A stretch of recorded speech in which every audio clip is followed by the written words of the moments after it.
big part of moderatism is being willing to reevaluate your conclusions on every issue, just like your friendly neighborhood congressman does, or doesn't. When you're convinced you're right, you stop looking for the answers. And as you move toward the political extremes, people increasingly fail to reevaluate their conclusions. Today we're going to work to not only understand why this is, but how to overcome it. Welcome to The Angry Moderate.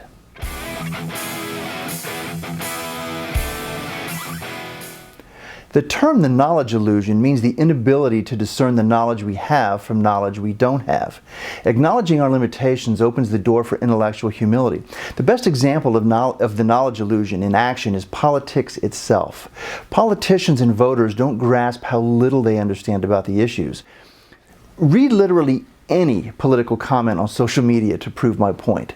Whenever an issue is important enough to argue about, it's complicated enough to be difficult to fully understand.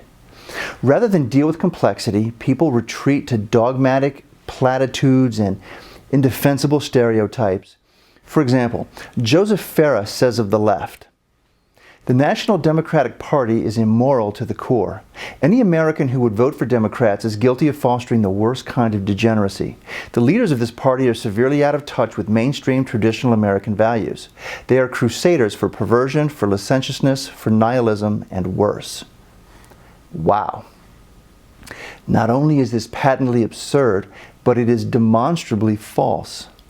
Michael Feingold says of the right, "Republicans don't believe in the imagination, partly because so few of them have one, but mostly because it gets in the way of their chosen work, which is to destroy the human race and the planet.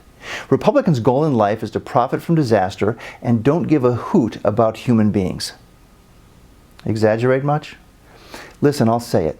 If anyone watching this video agrees with either of those quotes, the rest of this video is not for you. Just go ahead and turn it off now. Okay, good. Now the rest of us can talk freely. We fall prey to the knowledge illusion because our brains cannot hold massive amounts of information. So instead of trying to remember everything, our brains become flexible, problem-solving machines capable of creatively dealing with new information. We can determine courses of action by complex reasoning about causality. If we evolved in environments favoring different capacities, our brains would be different, but our world is ruled by the logic of action, of cause and effect. As such, we store very little detailed information about the world around us. All animals can determine effects from a cause. If a wolf eats a rabbit, it knows it won't be hungry anymore. But determining causes from effects, figuring out how things came about, is what makes humans unique. No other creature on Earth has the capacity to do this. We can do it, but we're not always very good at it. If a doctor knows you have an ulcer, the cause, he knows you'll have stomach pain, the effect.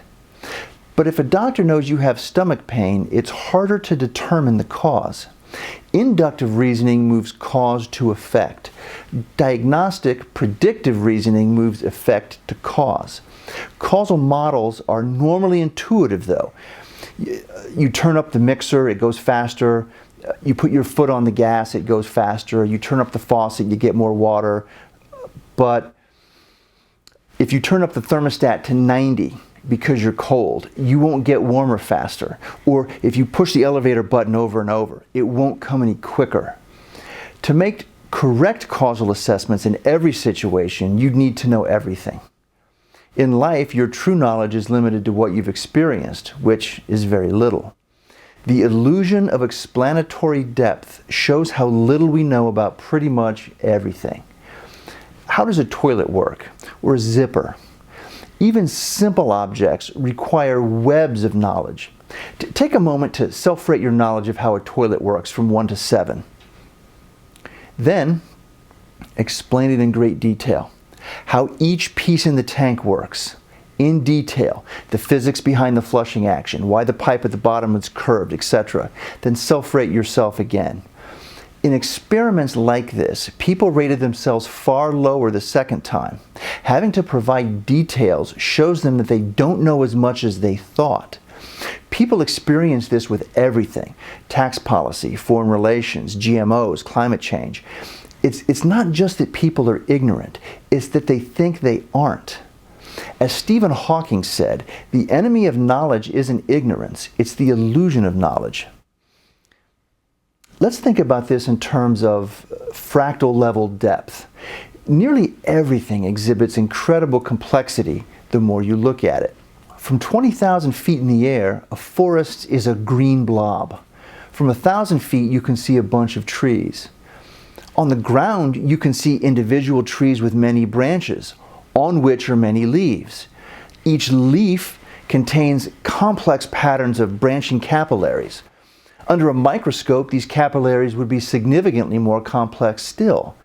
The closer you look at anything, the more there is to understand. There are more questions to be asked. Most of us live at 20,000 feet, but speak as if we're using a microscope. Here's a related concept: intuitive versus reflective mindsets.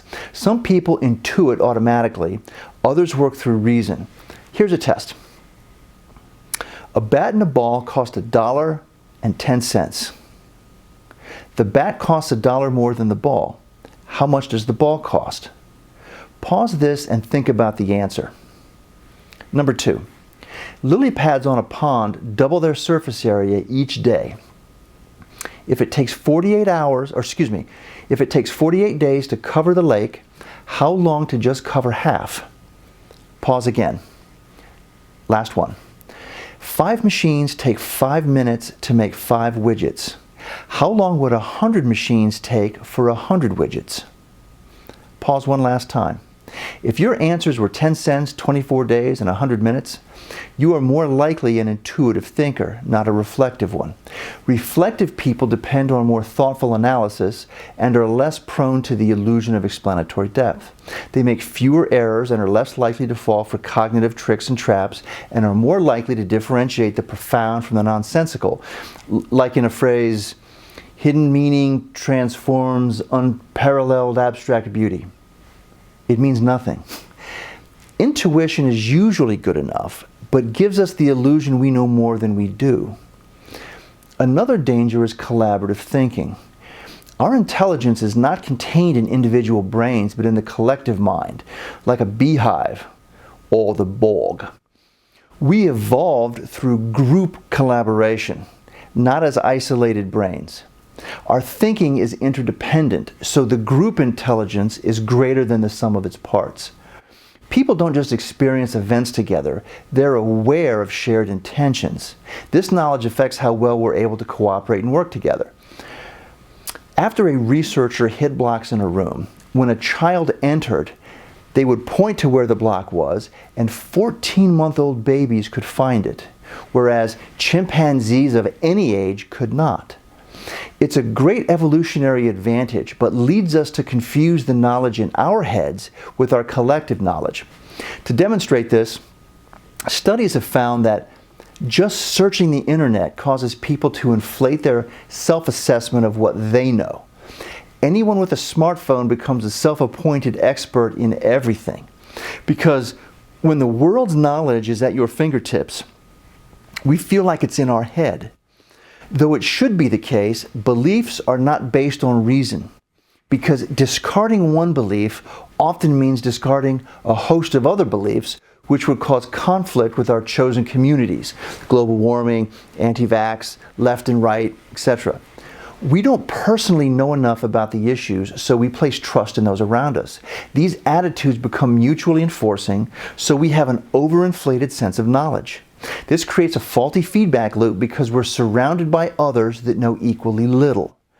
In politics, this plays out with groupthink, where social media conversation reinforces ideas among the like-minded, even when no expertise exists. This psychological support allows one to dig into a belief without any foundational footing. Failure to appreciate how little we know ignites dangerous social mechanisms, particularly on social media. The illusion of explanatory depth lets people hold more extreme positions than they can actually support. Overcoming the illusion of explanatory depth can be as simple as asking for a detailed explanation. National flat tax, cap and trade on carbon, sanctions on Iran, single payer. Having people explain in detail their positions on these issues and others has been shown to cause a reduction in the extremity of their views. Normally, when people defend a position, they regurgitate arguments from memory, increasing defensiveness and extremism. Causal explanations, where people have to actually think about the issues, kicks people out of their reflexive belief system. Here's a caveat. Value-based opinions will not change regardless of evidence. Strong moral opinions don't require reasons nor an understanding of the results. It doesn't matter whether the result is good or bad, only the values enshrined by the policy. Example, pro-life, pro-choice. For value-based opinions, shattering the illusion of explanatory depth won't matter at all. This is why politicians now cast all issues as basic values to prevent moderation and compromise. A great example is healthcare. People want the best care at the most affordable price. The right says the government should not be involved in any decisions about healthcare. The left asks whether everyone deserves healthcare. They do this because it earns them votes and money in a way informed views won't. It's easier for politicians and citizens to hide their ignorance in grand talk about values. Framing issues in practical, consequential terms makes it easier to communicate and to create compromise. Our culture is also affected by extreme shallowness.